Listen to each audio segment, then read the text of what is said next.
ahora sí, a ver, mostrá tu cartelito, por favor, pues, ponchame Se a corrió Gaby la- que está laburando ahí haciendo promoción. Tuvalu. Tuvalu, Tuvalu. Se ¿Y corrió quién la- nos visita hoy en Login que se emita por Tuvalu Stream? Que se pueden suscribir en nuestros canales de Twitch y de YouTube. Ariel Wilner, que es doctor en genética molecular y artista digital. Me encanta esa combinación, Ariel. Aplausos. Bienvenido, Bienvenido. aplausos. ¿Cómo están? Gracias. Acércate un poco más el mic para que te escuchemos mejor. ¿Así me escuchan bien? Sí, es una combinación hermosa, ciencia y arte. La pregunta es si siempre te gustaron estos dos mundos o si el arte es algo que llegó más adelante en tu vida. No, digamos, la biología entró a mi vida cuando tenía 10 años más o menos, ahí me di cuenta que quería eso. Pero el arte entró a mi vida hace 5 años, muy poquito, porque básicamente con mis manos yo no puedo hacer nada, no me sale bien nada, ni escribo bien, ni dibujo bien, pero un día, por seguir a mis hijos que deben tener la edad de ustedes, es cierto que soy el... ¿Más? ¿Ahí? Ahí sí te escucho mejor. Es cierto que yo soy la persona más vieja que alguna vez entró por la puerta de Tuvalu. No, ¿qué es eso? Primero no sos eso viejo. es cierto. ¿Qué es Bueno, viejos son los ser trapos, viejo? Lo decía que mi digo abuela. es, mis hijos tienen todos la edad de ustedes. Bueno, cuestión, por seguirlos a ellos, me abrí una cuenta de Instagram y uno trabajaba en Google, otro trabajaba en Facebook, otro en el mundo cripto. Y empecé a postear, a hacer fotos con cosas con mi teléfono celular y empecé a darle sentido biológico y a postear cosas que tuviesen una vista de mundo biológico, un aspecto de mundo biológico, pero que eran cosas que con certeza yo sabía que no se podían ver. Entonces juego con la falta, con lo que se puede ver y con lo que no se puede ver y con lo que la ciencia sabe y lo que la ciencia no sabe. Y juego mucho con ese terreno donde no se sabe bien. Y empecé con una cuenta de Instagram. A los 2 meses me invitaron a exponer a Londres a una galería re cool. A los 2 Para decir tu meses. cuenta de Bueno. Instagram para que te sigan. Mi cuenta de Instagram es A ver. ariel.wilner.art. Ahí Ahí está, está. también la vemos en el graph. ¿Y utilizas inteligencia artificial para crear en tiempo real? Últimamente empecé a usar inteligencia artificial, de hecho la muestra que está vigente ahora y que abrimos hace unos 60 días, es todo hecho con inteligencia artificial. Explícame lo de en tiempo real, que no entendí. Si vas generando en el mismo momento que se te ocurre una idea y vas mostrando el proceso en vivo, No, no. en general no, son procesos complejos a los que yo apunto, los que apunto de los que apunto a hablar. ¿Y qué plataformas usás para crear? En general no, solamente uso Midjourney, que es la que entiendo. O sea, yo no soy un especialista en tecnologías de estas clases. Simplemente son herramientas que sé usar y que las uso, pero no conozco cuáles son las otras herramientas posibles. ¿Y cuando Aprendí esta. empezaste, qué usabas? Midjourney siempre. También. Siempre. Me Empecé encantan con los Midjourney. colores, estoy viendo ahí. Pero hace 5 colores de los años posteos de las No, obras. usabas otra cosa. No. ¿Cómo empezaste? Hace Primero 5. empecé sacando fotos con el celular. Paint. Ok. O sea, aprendí a bajar distintas apps con las que se trabajaba con fuentes de luz Sí. y les daba forma y combinaba esas fuentes de luz. Todo con apps desde el propio celular. Después les comparto si quieren las apps, pero eso no, son todas las que están públicas, digamos. ¿Y qué querías mostrar? Porque si es algo relacionado con la biología o cosas que no se ven. Lo que ves en el Bueno, microscopio. habitualmente, no, las cosas que yo, digamos, mi formación, mi primera parte de la formación fue en biología evolutiva y en... Ahí está, y ahí en- estamos viendo imágenes. Ok, esas son de las viejas de las épocas. primeras. Claro. Como Lo un que vos caleidoscopio. generabas. Eso no es inteligencia artificial, eso justamente es una pieza que creo que es una pieza con Julio Boca. No, ese es con Marcelo Alexandre, que es un campeón mundial de ciclismo. ¿Y ahí qué estás mostrando, por ejemplo? ¿O qué Bueno, buscas? La obra con Marcelo Alexandre fue una obra que dura unos 2 minutos y medio, que tiene 3 etapas. La primera etapa es, digamos, Marcelo Alexandre es campeón mundial de ciclismo, pero en una particularidad que es la persona que más rápido recorrió 1 kilómetro en el año en el que se hicieron esas Olimpiadas. Entonces, la obra con él, que fue muy difícil laburar porque un atleta olímpico está muy preparado para trabajar con su cuerpo, pero no tanto con su voz ni con su mente creativa. Por ejemplo, en comparación a lo que fue trabajar con Julio Boca, que le pedís algo y en segundos te devuelve una poesía inimaginable, o un premio Nobel que le pedís algo y te devuelve la estructuración que tiene en su pensamiento científico. Bueno, con Marcelo Alexandre fue muy difícil conseguir sacarlo de su rol máquina hombre, que es bicicleta hombre, Y la obra se trató de lo siguiente. El primer acto es él preparado antes de lanzar la carrera, cómo hace para que, qué siente, qué ve. Todo el mundo negro y lo único que ve es la línea cuerda, que es el final de la carrera, esperando la señal para lanzar. Entonces, ¿qué le pasa a su cuerpo en ese momento? El segundo acto es qué le pasa cuando escucha la señal de largada y todo su cuerpo se transforma en potencia de movimiento. Y la tercera es qué le pasa cuando se entera que fue el que recorrió eso en menor tiempo, que ocurre al final de la carrera cuando todos participaron, y se da cuenta que es campeón del mundo. Esa obra en 3 actos es lo que simbolizamos con lo que pasaba con él. Otra cosa que hicimos también en este formato de obra es una obra con Julio Boca, que también tiene 3 actos, y el primer acto es qué le pasa al cuerpo del bailarín cuando escucha música y tiene que transformar esa música en tiempo real en movimiento. ¿Qué le ocurre a esa maquinaria biológica enormemente precisa? El segundo acto es qué le pasa al alma del bailarín, que Hermoso. es la que... Bueno, lo que le pasa al alma del bailarín es lo que Julio Boca describe muy poéticamente. ¿Qué le pasa cuando está bailando? Estas obras y todas tienen movimiento. Podemos ver también algunas otras obras de su página de Instagram, ¿no? Para tener también las nuevas creaciones con inteligencia artificial generativa. Ok, Pero lo que veo es sí. que está muy presente el movimiento. Sí. Te termino de contar la de Julio Boca. Entonces, primer acto, qué le pasa al cuerpo del bailarín. Segundo acto, qué le pasa al alma del bailarín. Y el tercer acto es qué nos pasa a los almas y en los cuerpos de los espectadores cuando vemos eso. Entonces, en 3 minutos es esa obra que la hicimos a favor de la Fundación Julio Boca. Fuimos a Sotheby's a pedirle a Sotheby's que nos asista en el remate de la obra a favor de la Fundación Julio Boca, y nos dijeron que como no tienen comparables no lo pueden tomar, porque el arte que yo hago es como un Arte digital sería. Arte o es video, arte digital, poesía. pero es un formato raro que no hay. Obras de 2 minutos y medio, de 3 minutos, con personajes importantes que no hablan de ellos, sino de lo que les pasa a Como ellos. un Claro, ¿qué les pasa happening a su cuerpo? digital, no ¿Y sé, qué o les algo pasa a así. ellos? ¿Qué se da en ese interior? ¿Me hablas del bailarín? Del bailarín, sí. Mira, Y del espectador con ese bailarín. Mira, lo que le pasa al bailarín es lo que describió Julio Boca, que es cómo siente que todo el mundo viene a su cuerpo. Y Esa cómo- adrenalina, ¿no? Claro. Claro, sí, sí. Adrenalina y ese amor por el mundo y esa magia de comunicarse con el universo. Y lo que le pasa al espectador, yo puse lo que me pasa a mí me conmueve muchísimo la danza contemporánea, y cuando ves gente bailando decís, wow, ¿Y a nivel biológico?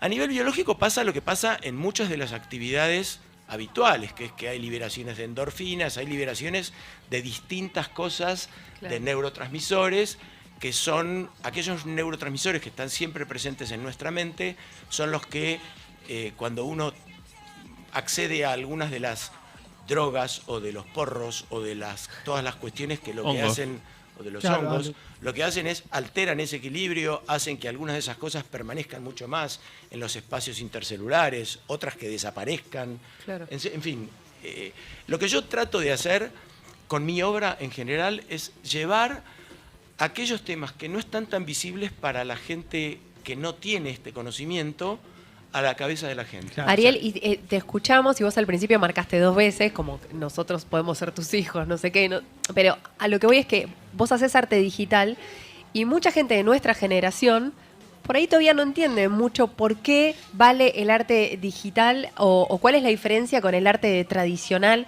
Me interesa 2 cosas, saber como observador, ¿cómo es tu relación con el arte tradicional y cómo te adaptaste a lo digital? Bueno, primero, no es que me adapté a lo digital, nací digital yo, porque yo soy muy torpe con mis manos, tal cual dije, y entonces nada puedo hacer con mis manos, no puedo ni siquiera dibujar un esquema, pero con las apps de los celulares o con la posibilidad tecnológica de la herramienta a la que yo, por ejemplo, yo no puedo dibujar, pero sí le puedo pedir a un robot que dibuje por mí. ¿Y antes de Internet? ¿Perdón? ¿Y antes de Internet? No hacía nada, yo soy artista desde hace 5 años o 4, Claro. cuando empecé a encontrar las herramientas que me permiten sacar todo esto. De hecho, pasa algo muy interesante en este nuevo explotar, les llama mucho la atención a los periodistas en general, cómo hay un tipo con tanto contenido artístico, con tanta madurez conceptual en lo que hace, sin tener historia artística. Tenías el realidad arte es que dentro tuyo y lo No hay desbloqueaste arte con en la- estas en la herramientas. biología. Lo empezó a Pudo plasmar salir- después. Pudo salir con esta No hay herramienta. ¿Hacías música? ¿Hacías alguna otra cosa? No, la realidad es que yo sentía que había algo que tenía que salir y tomé un taller como de un año larguísimo personal con un filósofo que se llama Santiago Kovatlov.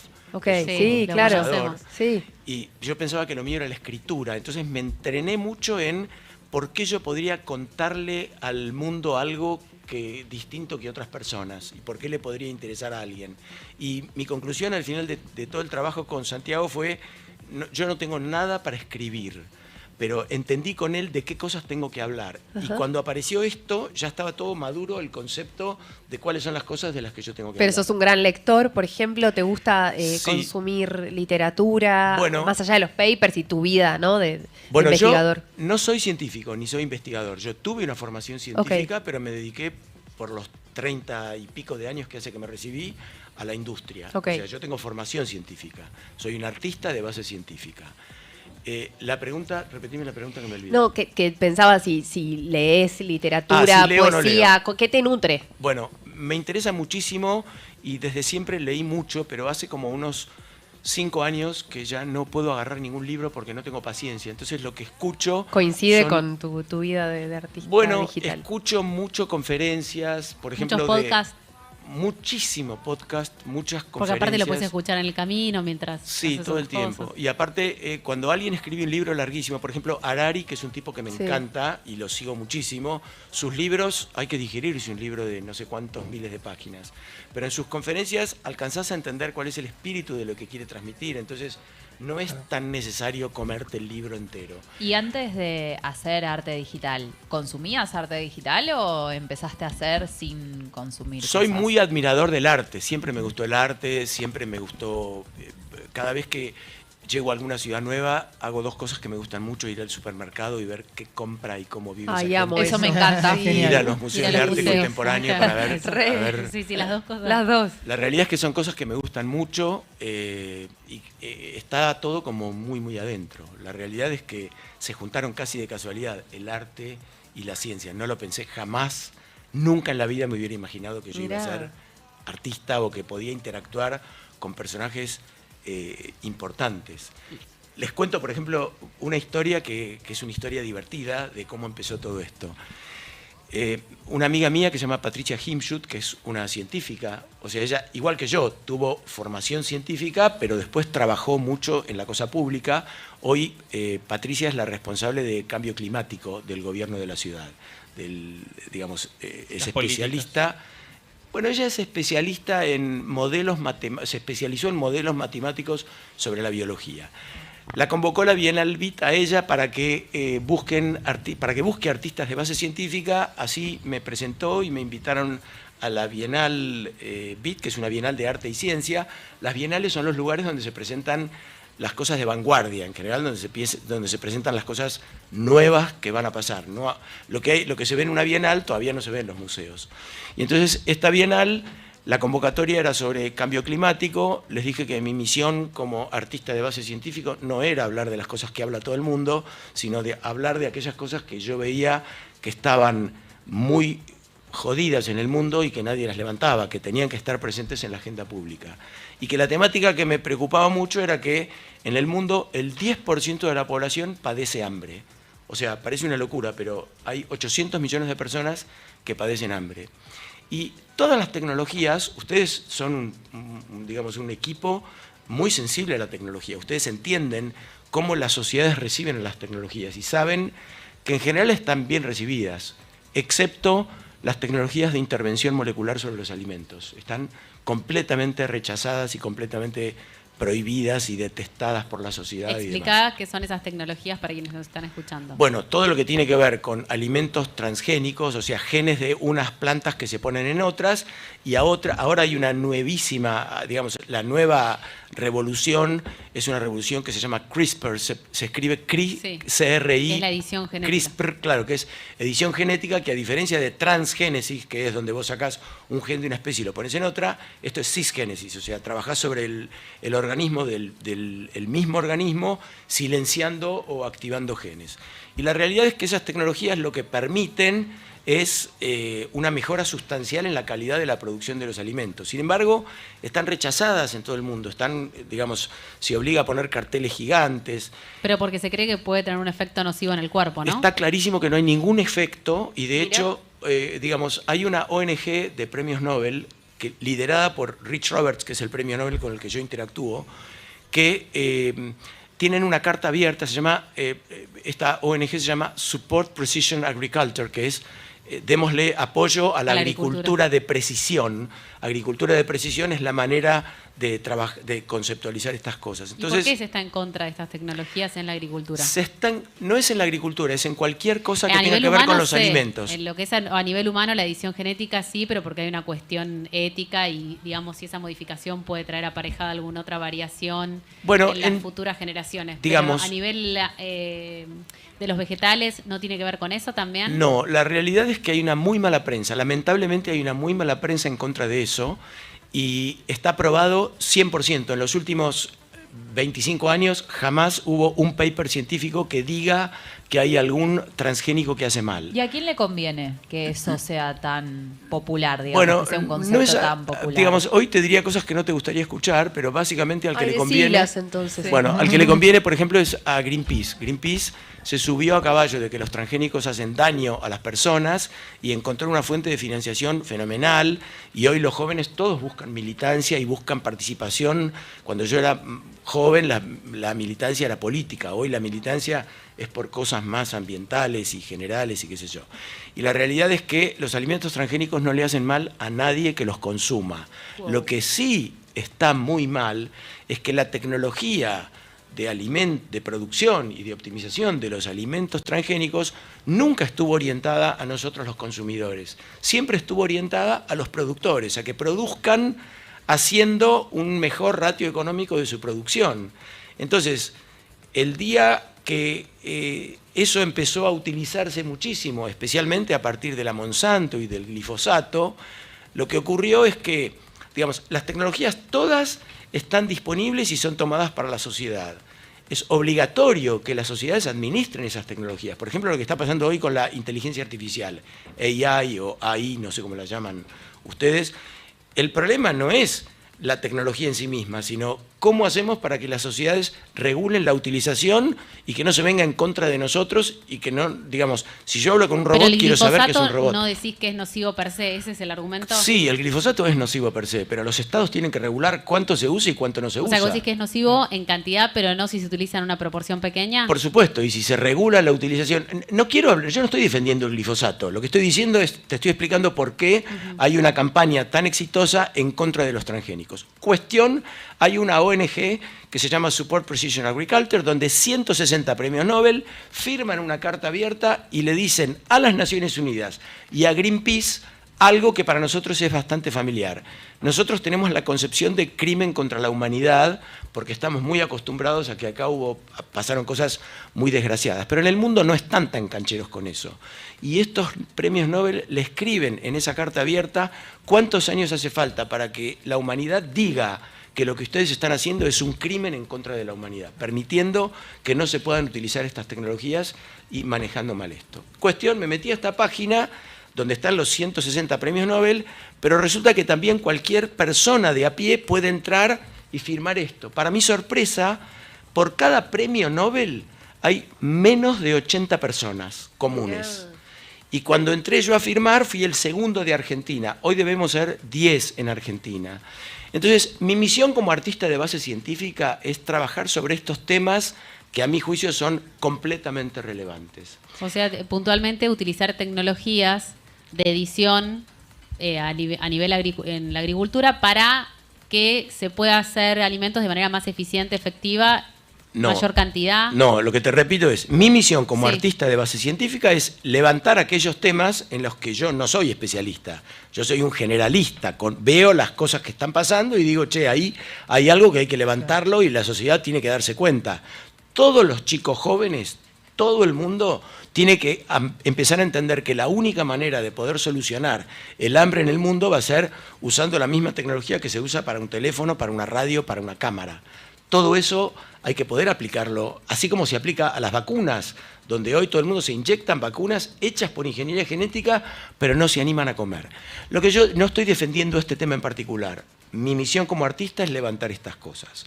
Una segunda cosa, por ejemplo, que para mí es recontra fundamental, es la enorme vinculación y la enorme relación que hay entre todo lo que es el microbioma, las bacterias que habitan en nosotros y cómo lo que nosotros comemos es lo que termina generando una microbiota intestinal que tiene una enorme interacción con nuestra propia salud y con nuestra vida.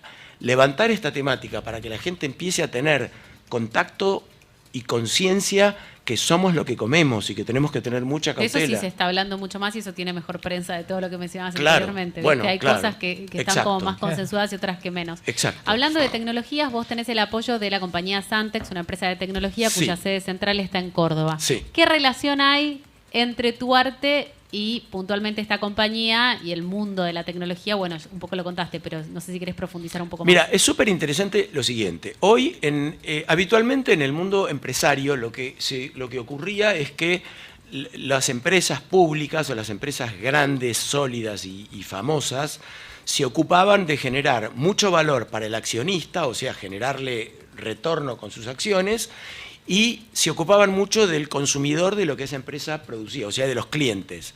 Las empresas laburaban para el cliente y para el accionista. Y últimamente las empresas laburan para la sociedad también, o sea, empiezan a generar valor social. Y Santex está como muy vinculada a esto y fue una historia rara, se acercaron ellos al Malva a preguntar si conocían algún artista que trabajara con inteligencia artificial porque les interesaba profundizar el tema y bueno, llegaron a mí y la realidad es que la manera en la que estamos trabajando es muy interesante. La muestra que estamos haciendo ahora se llama Neotenia. ¿Qué es Neotenia? Neotenia les cuento. Neotenia es un concepto de la biología evolutiva que transcurre así como... ¿Estoy bien con el tiempo? Avísenme si... Tenemos unos minutos más, sí. Ok. Cuando uno prende un fósforo, uno sabe que... ¿Cuánto es el tiempo de prender un fósforo? Segundos. O menos. Son Si las fracciones meto de con las manos segundo. mojadas, no. Ponele. No ni se prende. No. ¿Ok? Estás en el esfuerzo de prender el No, fósforo. no, se pero me cuando... complica siempre con los fósforos porque se me suele mojar la caja y viste el raspadero que tiene, se moja y no funciona más. Es jodido. No sé por qué no hacen una parte que sea más dura, más resistente al agua. Sí, es obvio que estoy O cocinando y podés tengo las usar manos un mojadas. encendedor Bueno, también. un cuarto de segundo puede ser. Bueno, Bueno, un cuarto de ponele- segundo. Quedamos ponele ahí. que tarde... Cerramos en un cuarto de segundo. Ok, ponele que tarde, digamos, ese frame también, el marco de tiempo para el encendido de un fósforo es eso. El marco de tiempo para la neotenia son cientos de miles de años. O sea, es un fenómeno que lo estudia la biología evolutiva y lo que representa es cómo hay cosas que en nuestros ancestros o en algún cierto ancestro era propio del juvenil, pero que en el adulto, después de cientos de miles de generaciones, eso está presente en el adulto. Por ejemplo, nosotros tenemos ancestros comunes con los chimpancés. Suponiendo que nuestro ancestro común tenía una ventana de aprendizaje para el neonato de 2 meses, el neonato tiene 2 meses para aprender, se cierra la ventana y lo que aprendió hasta ahí aprendió. En los chimpancés de hoy eso sigue manteniéndose bastante igual. El chimpancé tiene una ventanita de tiempo cortita cuando nace para aprender. En el humano esa ventanita de tiempo se extendió como hasta los 6 años muy abierta y hasta los 14 años bastante abierta y después sigue bastante abierta. Ese fenómeno, cuando vos ves que el ancestro lo tenía tan chiquitito y cientos de miles de generaciones después está muy extendido, ese fenómeno se llama neotenia. Y me tomé el laburo, que fue algo que le cautivó también mucho a Santex, de lo siguiente. Vieron que todos los chicos nacen, bueno, vos contabas del camino, pero no hablo. Los chicos chiquitos nacen con cosas en la mochila que son muy características de los chicos. Tienen mucha curiosidad, tienen mucha creatividad, tienen mucho sentido del humor. En fin, hay cosas que corren, no caminan. Hay muchas cosas de los niños que a medida que van creciendo se las van dejando por el camino, incluyendo la curiosidad y la creatividad. Es poco frecuente que eso se mantenga ejercitado en las sociedades, en los adultos. Y la realidad es que hay algunas personas que conservan en su vida adulta la curiosidad, la creatividad. Nos dicen inmaduras. Bueno, pero los científicos terminan siendo curiosos, los humoristas terminan siendo También. eso, los investigadores científicos también son los curiosos. O sea, hay como muchas cosas que, es cierto que hay mucha gente que es vista como las curvas del extremo, digamos, las curvas de Gauss, las puntas de la curva de Gauss. Esa gente que conserva las características de curiosidad, creatividad, esa gente tiene que tomarse el laburo de devolverle a la sociedad lo importante que es conservar esto. Entonces, la muestra que se llama Neotenia se refiere en una extrapolación de ese carácter a decir, che, apoyemos a que todo el mundo levante la curiosidad y la creatividad y el sentido del humor como activos que generan un enorme valor social. Y a Santex le encantó esto y decidió apoyarme y ofrecerme sus oficinas para que podamos exponer ahí, etcétera, etcétera. Muy bueno. Perdón. No, muy bueno, digo. Tenía una cosa que me está generando duda desde que comenzó la entrevista y me fui por Sí, otro ¿de lado. qué equipo sos? No. Falté el día que enseñaban fútbol en la escuela. En una nota que te hizo Invitamos recientemente La Nación, mencionan que vos sos un científico, un artista que busca el algoritmo de la felicidad. Sí. ¿Qué es eso? Bueno, en realidad últimamente estoy trabajando mucho con inteligencia artificial y todo el mundo me pregunta, pero ¿qué prompts le das al robot para que te devuelva algo que no se puede ver y que nadie sabe?